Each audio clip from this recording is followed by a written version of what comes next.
Queria convidar os irmãos a abrirem a Bíblia, a Palavra de Deus, no Evangelho de Lucas, capítulo 1. No início do culto, nós lemos do versículo 26 ao 45, e agora leremos do versículo 46 ao versículo 56, conhecido como Magnificat ou Cântico de Maria. Lucas, capítulo 1, do versículo 46 ao 56.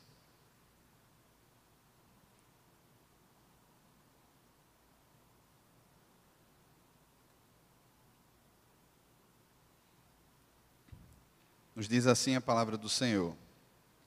Então disse Maria: a minha alma engrandece ao Senhor, e o meu espírito se alegrou em Deus, o meu Salvador, porque contemplou na humildade da sua serva, pois desde agora todas as gerações me considerarão bem-aventurada, porque o poderoso me fez grandes coisas, santo é o seu nome.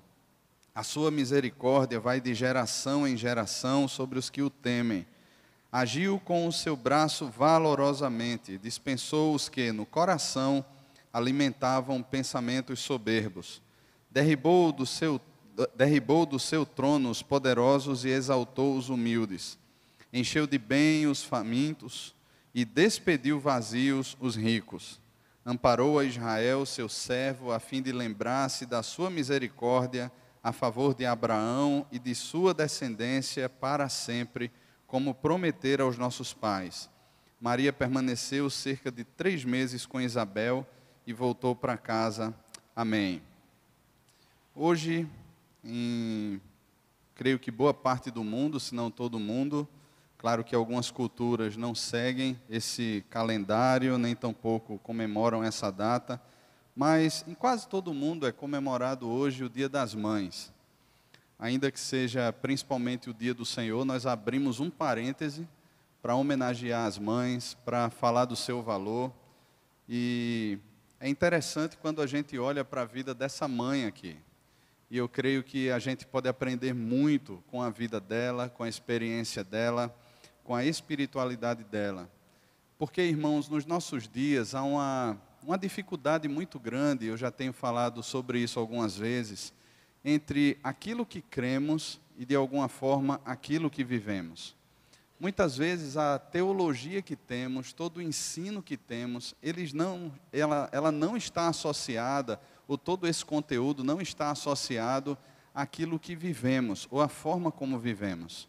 Parece que fica no campo das ideias, é algo que nós temos pronto, muitas vezes, para expressar como resposta, ou para tirar dúvida de alguém, ou até mesmo para falar ao nosso coração sobre aquilo que cremos. Mas parece que a nossa alma tem pregado muito mais para nós do que a palavra de Deus tem pregado ao nosso coração. Essa semana eu estava ouvindo uma pregação do pastor Ricardo Barbosa, com base no Salmo 42, e ele falava sobre isso. Quando nós deixamos de ouvir a voz de Deus e paramos de pregar para a nossa alma e passamos muitas vezes a ouvir os lamentos da nossa alma, a depressão da nossa alma, a todos aqueles sentimentos que muitas vezes brotam dentro de um caminho de incredulidade. E o salmista lá, ele olha para a sua alma e pergunta: por que estás abatida, ó minha alma? Ele prega para a sua alma, ele começa a lembrar a sua alma. E ele associa no final desse salmo a questão das suas crenças com a questão de um coração agora que se volta para Deus e que volta a olhar para Deus, que volta a depender de Deus, a confiar no Senhor. Nós percebemos essa expressão de fé muito clara na vida de Maria. É um texto que impressiona muito a gente, principalmente pela idade de Maria. Maria tinha cerca de 15 anos de idade quando ela se achou grávida por meio do Espírito Santo. Era a idade onde as moças de Israel, elas se preparavam para casar. Entre os 14 e 15 anos de idade, era o tempo que elas já eram emancipadas e podiam então casar-se, podiam então constituir uma família. E é interessante que esse é o contexto de Maria. Ela já estava desposada de um homem chamado José. José era um carpinteiro E Maria aqui, ela se encontra, e o contexto direto do texto é uma conversa com um anjo, um mensageiro de Deus chamado Gabriel, onde Gabriel chama Maria de muito favorecida e afirma no versículo que lemos, o versículo 28, que o Senhor era com ela.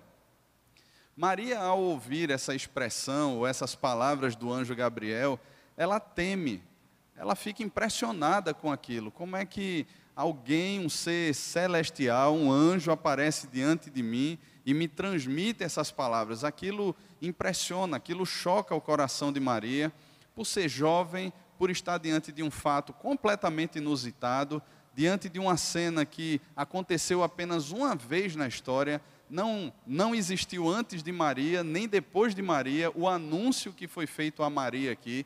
Então, é um momento especial, singular na história. E Maria está impressionada. E o anjo diz a Maria no versículo 30, não temas, porque achaste graça diante de Deus. Eis que conceberás e darás à luz um filho, a quem chamarás pelo nome de Jesus. Este será grande e será chamado Filho do Deus Altíssimo. Deus, o Senhor, lhe dará o trono de Davi, seu pai.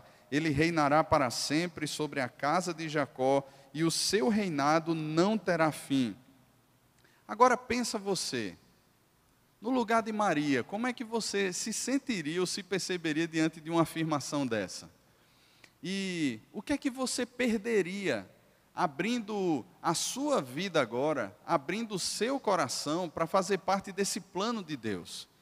Pense na reputação de Maria, como é que ela passaria a ser vista pelos homens? O que isso implicaria na vida dela?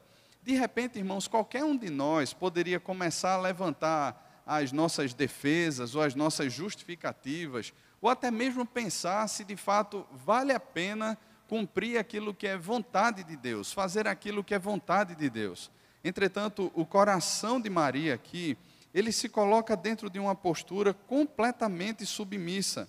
No versículo 38, Maria responde o seguinte, depois de todas as afirmações que lhe são feitas: aqui está a serva do Senhor, a escrava do Senhor, que se cumpra em mim conforme a tua palavra. Ela não coloca a sua vida, ela não coloca os seus planos, ela não coloca os seus propósitos, ela não coloca a sua reputação, ela não coloca os seus temores, mas ela simplesmente diz: aqui está a escrava do Senhor. Aqui está a serva do Senhor, que se cumpra em mim de acordo ou conforme a tua palavra. Naqueles dias, versículo 39 vai nos dizer, ainda dentro desse contexto, que Maria vai visitar a casa de Isabel, que era sua prima. Ela chega até a casa de Zacarias, e quando Maria saúda Isabel, João Batista, que estava no ventre de Isabel, ele estremece naquele momento. E Isabel, então, ela confirma aquilo que foi dito ao anjo para Maria: bendita és tu entre as mulheres, bendito o fruto do teu ventre, e de onde me provém que me venha visitar a mãe do meu Senhor. Veja só o coração de Isabel como é que está. Isabel tem uma fé que não é diferente da fé de Maria. Não é uma fé separada, não é uma fé paralela, mas é uma fé que se encontra com a fé de Maria. Nesse sentido, elas caminham dentro de uma mesma direção, dentro de um mesmo anúncio, dentro de um mesmo propósito que foi dado por Deus. E que se tornou claro, não havia dúvidas, não havia qualquer caminho de medo diante disso. Deus já havia deixado claro, e esse caminho, mais uma vez, está sendo confirmado. E no versículo 45, Isabel diz: bem-aventurada a que creu, porque serão cumpridas as palavras que lhe foram ditas da parte do Senhor. Entramos então nesse cântico de Maria, que é um momento de exaltação diante de tudo isso. E eu penso, irmãos, que diante daquilo que Deus fala ao nosso coração, diante da promessa de Deus, diante da palavra de Deus, é que as nossas histórias, elas são transformadas. É por meio da sua palavra que Deus age na nossa história. E Deus jamais nos deixa sem o anúncio da sua palavra. Deus jamais nos deixa desamparados, sem falar ao nosso coração, e Ele fala por meio da sua palavra. Ainda que Ele use Isabel, ainda que Ele use Gabriel, Maria tem a plena convicção agora de que Deus está falando com ela, de que de fato é Deus quem está direcionando o coração dela a esse caminho que é um caminho de Deus. E a resposta dela não poderia ser outra. Agora, irmãos, o que muito me impressiona é que uma moça de 15 anos de idade possa ter uma teologia tão profunda e possa ter um coração tão submisso. Eu estava lendo esse texto e eu estava pensando exatamente nisso. Como é que alguém com 15 anos de idade se prostra diante de Deus e ao mesmo tempo conhece Deus, não de forma superficial, mas conhece Deus de forma tão profunda? É certo, irmãos, que a criação das crianças de Israel é completamente diferente, ou era completamente diferente daquilo que entendemos como sendo criação de filhos. É certo que quando Moisés está ali naquele seu discurso, falando Deuteronômio capítulo 6, para o povo de Israel, e ele trata ali da questão dos pais, do ensino com os filhos, Moisés não estava querendo trazer apenas uma forma didática ou uma dinâmica de ensino formal. Era um ensino que era compreendido em todas as áreas da vida, andando pelo caminho, assentado em casa, onde eles estivessem, a palavra deveria ser comunicada aos filhos. Mas antes de Moisés trazer essa afirmação, Moisés diz: essas palavras que hoje te ordeno, elas estarão no teu coração, e como consequência disso, tu as comunicarás aos teus filhos. É algo que primeiro está no coração dos pais. Eu creio que é muito benéfico o culto familiar. Eu creio que é benéfico você sentar com seus filhos e estudar a palavra com seus filhos. Eu creio que é muito bom a gente poder discipular os nossos filhos. Lá em casa, a gente está tendo a experiência de ler O Peregrino, de John Bunyan, com Sarah e Arthur. E tem sido uma experiência interessante, porque é o livro que mostra ali o caminho de cristão até a descoberta da salvação e como se processa a vida dele depois daquilo, como ele se liberta de todo o fardo que ele caminhava. E é interessante, porque aquilo ali vai aguçando a mente deles, eles começam a fazer conexões com a própria palavra de Deus e vão ficando instigados em aprender. Entretanto, irmãos, o exemplo, ou aquilo que nós fazemos, é expressão daquilo que cremos. Tanto para glorificar a Deus, como para não glorificar a Deus, ou para a glória do nosso coração. A forma como nós vivemos é a interpretação prática daquilo que nós cremos, da palavra que nós cremos. E aqui eu penso que, muitas vezes, nos nossos dias, nós temos um ensino muito bom, mas nós temos uma prática muito confusa, muito complicada, e os nossos filhos, eles começam a perceber essa vida não associada à palavra de Deus, essa desassociação. Muitas vezes a nossa piedade é uma piedade estética, mas nós somos extremamente consumistas. A nossa piedade é uma piedade que é demonstrada em cultos, mas os nossos compromissos com o trânsito, por exemplo, e os nossos filhos estão vendo isso, é terrível. As nossas conversas muitas vezes são recheadas de segundas intenções, de segundos planos, do que é que se está nas entrelinhas, e muitas vezes nem existe nada nas entrelinhas. Os nossos olhos são apressados a cobiçar aquilo que não temos. Entretanto, o nosso discurso para os nossos filhos, muitas vezes é um discurso onde busque em primeiro lugar a vontade de Deus, busque em primeiro lugar o caminho de Deus, e eles crescem percebendo meio que essa esquizofrenia que nós vivemos.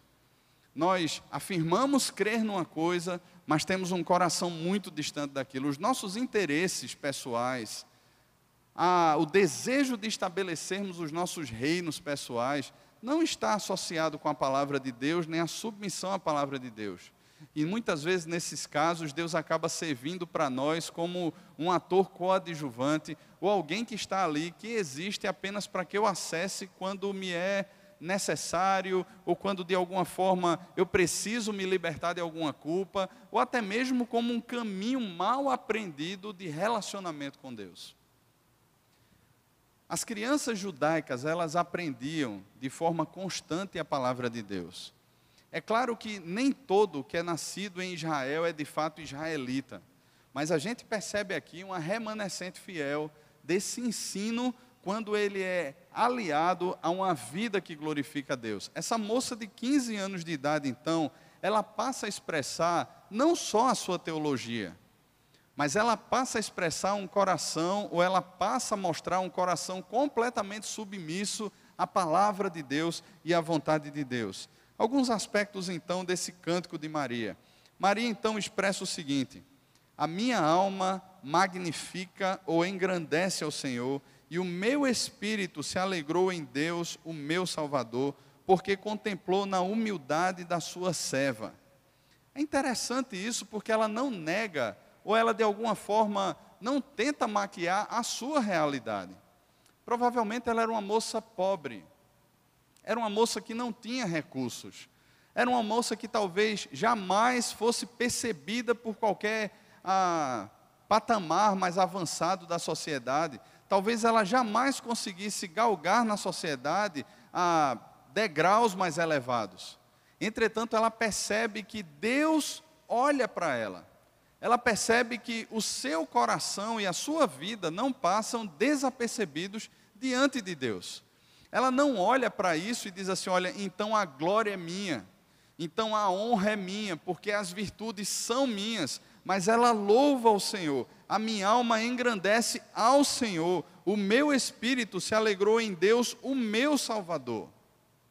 Se alegrou em Deus, exalta a Deus, engrandece a Deus, porque Ele contemplou a humildade da sua serva.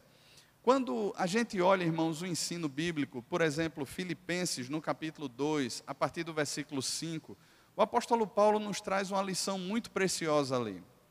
Porque ele chama a minha atenção e a sua atenção a olharmos para o exemplo de Cristo. Ele diz que Jesus, subsistindo em forma de Deus, ele não usou como usurpação o ser igual a Deus. Antes, a si mesmo se esvaziou, assumindo a forma de servo, e como servo, ele foi obediente até a morte e morte de cruz.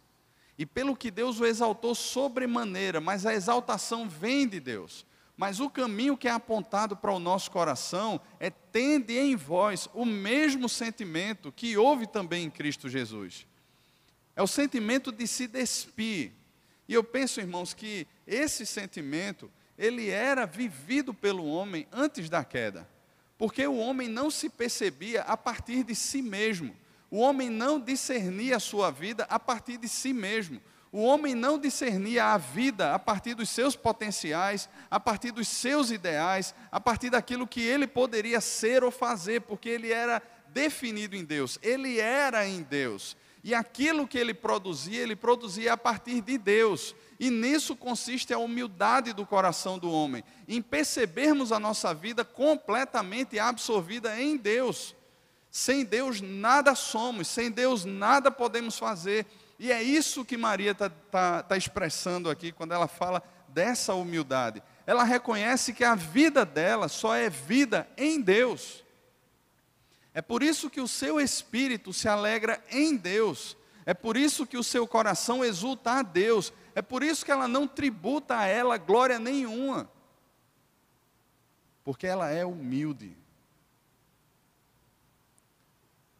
Porque ela é humilde.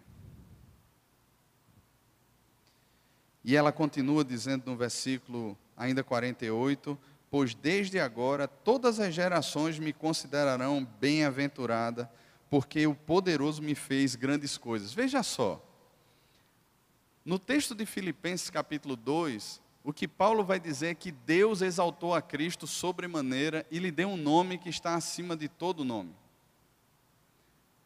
Jesus diz que aquele que quer ser o maior seja o que serve.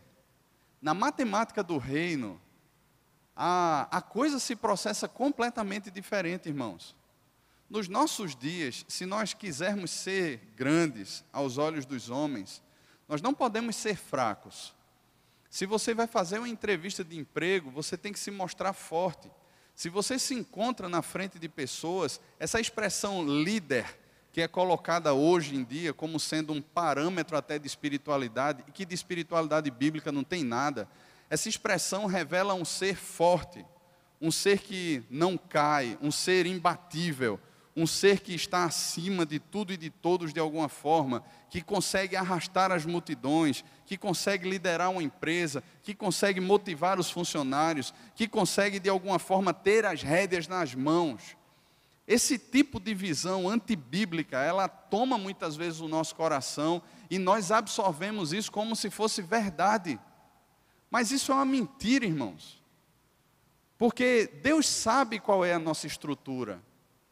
Deus sabe, e nós precisamos ter a consciência de que se o Senhor quiser, viveremos. Como também poderemos fazer isso ou aquilo, mas se o Senhor quiser. E essa jactância pecaminosa e diabólica muitas vezes toma conta do nosso coração e nós começamos a enxergar a nossa vida como se de alguma forma nós a tivéssemos nas mãos. Como se pudéssemos afirmar, hoje ou amanhã iremos para a cidade tal, lá negociaremos, lá passaremos um ano, lá teremos lucros, como Tiago afirma no capítulo 4 da sua carta. Mas não podemos, irmãos. Esse é o engodo do pecado, é o caminho do pecado. É quando o homem quer discernir a sua vida a partir dele mesmo. É quando o homem passa a discernir os seus caminhos a partir do seu coração como sendo referência e não mais a partir de Deus. É quando de alguma forma eu paro e penso, examino e digo assim, olha, o que é melhor para mim é isso aqui. O melhor caminho para mim é esse aqui. O jeito, a forma, isso, aquilo, é assim que vai ser. A vida é minha, afinal de contas, e ninguém se meta nela. É esse coração orgulhoso, é esse coração insubmisso, é esse coração que não se prostra, que Maria trata aqui como orgulhosos, porque ela vai dizer que Deus a exaltou e de fato, irmãos, Maria marcou a história. Ela é lembrada na história, ela é bem-aventurada. Ela é a mãe de Cristo, o Filho de Deus.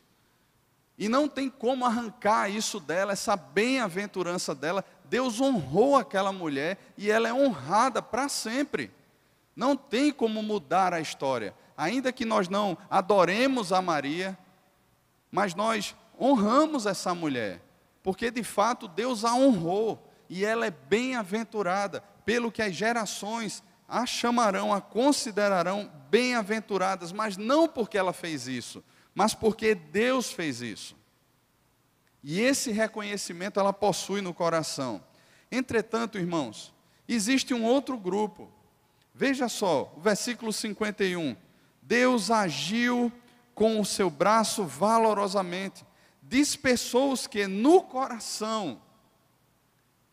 E a Bíblia coloca o coração como sendo o centro dos sentimentos. E dentro do coração, eles se processam duas posições. Ou você ama a Deus e é submisso a Deus, reconhece a sua vida em Deus, a partir de Deus, para Deus, ou você ama a si mesmo, é incrédulo, insubmisso por causa disso e vive em rebelião constante. E esses dois posicionamentos, ou um lado ou o outro, direcionará tudo aquilo que nós temos na nossa mente e, consequentemente, os nossos comportamentos, aquilo que as pessoas enxergam. Porque do coração procedem as fontes da vida. As coisas que contaminam o homem, elas não vêm de fora, mas elas estão dentro, no coração. É do coração que procedem todos esses maus caminhos. O próprio Senhor Jesus tratou sobre isso também. E Maria reconhece que esses orgulhosos, esses soberbos, eles os são no coração. Eles alimentavam pensamentos soberbos, e aí Deus vem e derribou do seu trono os poderosos e exaltou os humildes, encheu de bens os famintos e despediu vazios os ricos. Talvez aqui Maria estivesse lembrando de toda a história de Israel, principalmente quando a gente percebe ali a entrada do povo de Deus em Canaã, na terra prometida. Quantas nações muito mais poderosas que Israel foram derribadas? Quantos reis que se achavam soberbos, que até se uniram para lutar ou para resistir às investidas de Israel e caíram por terra? E caíram por terra porque eles não conseguem ou não conseguiram resistir à força do Senhor. E eles têm essa consciência, Israel tinha essa consciência, que não era por sua perícia, que não era por sua força, que não era pelo seu poder, mas era por Deus que ia diante deles. E quando eles pecam, eles são derrotados diante de uma cidade minúscula comparada a Jericó, que era a cidade de Ai. Eles são derrotados lá, por causa do pecado que tomou conta do coração de um homem, de uma família, e que condenou outros homens à morte e Israel à derrota ali.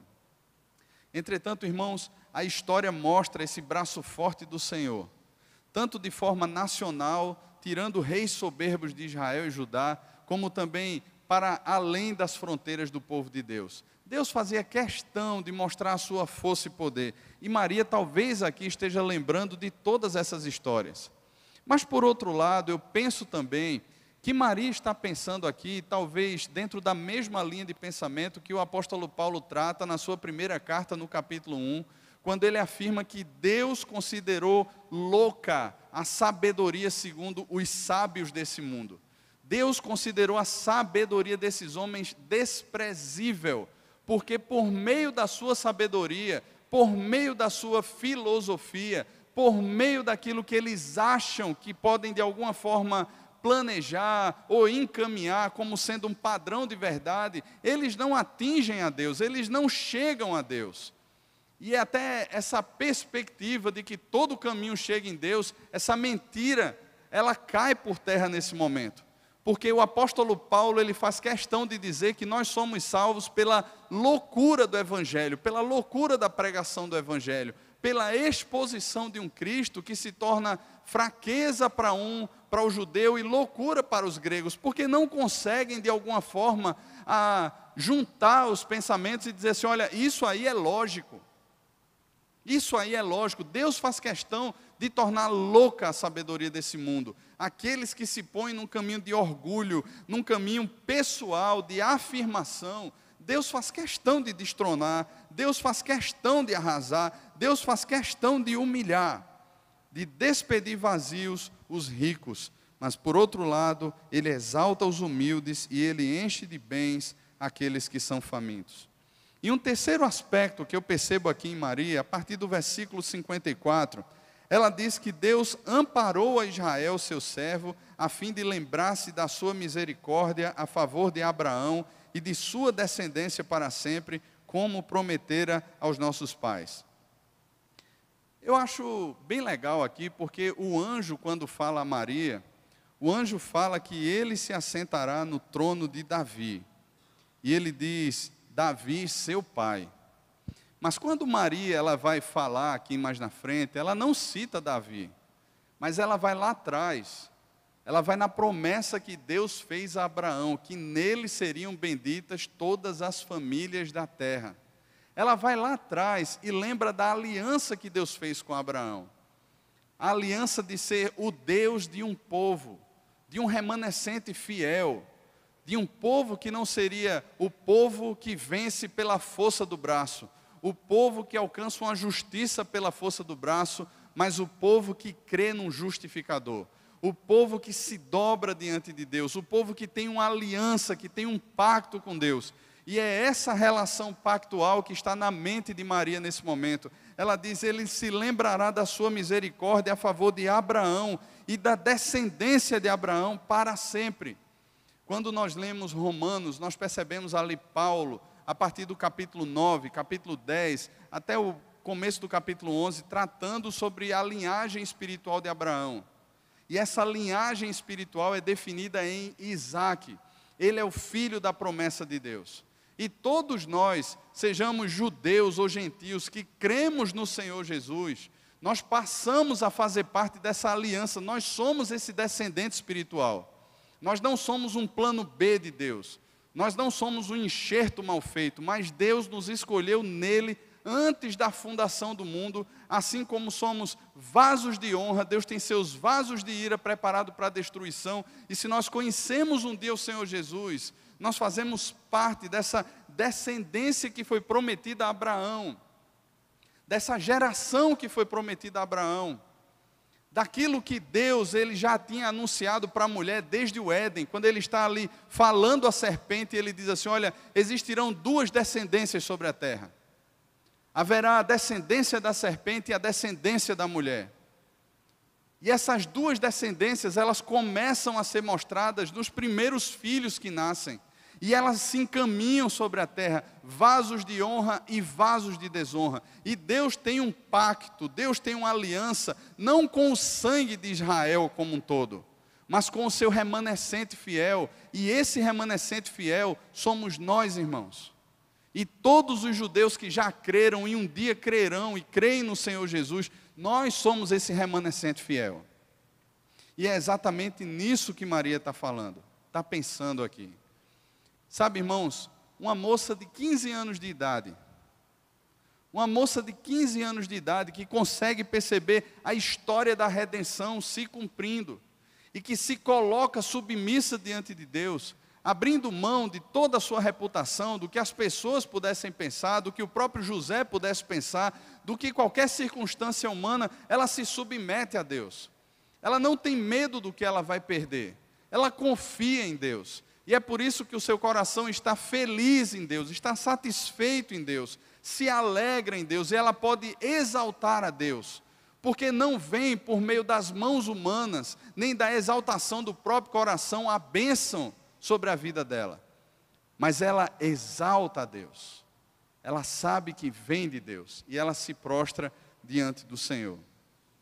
Irmãos, eu penso que nós temos um desafio muito grande, e esse desafio, ele só é vencido, não da dependência, não na força do nosso braço, mas ele só é vencido na força do Senhor. Quando o nosso coração se prostra diante de Deus, quando o nosso espírito se rende a Deus, e nós afirmamos como Maria, por conhecermos a Deus, por conhecermos a palavra de Deus e nos relacionarmos com esse Deus vivo e verdadeiro, onde afirmamos: Senhor, eis aqui o teu servo, eis aqui a tua serva, cumpra-se em mim conforme a tua vontade, a tua palavra. Nós estamos reconhecendo, irmãos, assim como Maria reconheceu, que há um Senhor que tem uma vontade que é boa, agradável e perfeita, e que nos abençoa. E que assim como usou Maria nessa narrativa de Lucas aqui, de forma tão especial, para marcar a história, para ser mãe do Filho de Deus, Ele pode nos usar também. Ele pode nos usar como instrumentos de bênção para a sua glória. Que a gente possa dobrar então, não apenas os joelhos, mas o coração diante do Senhor, por aquilo que conhecemos dEle, dizendo assim: Senhor, eis aqui o teu servo, eis aqui a tua serva, faça-se em mim de acordo com a tua palavra, de acordo com a tua vontade. Amém, irmãos? Vamos orar? Feche os seus olhos, curve a sua cabeça.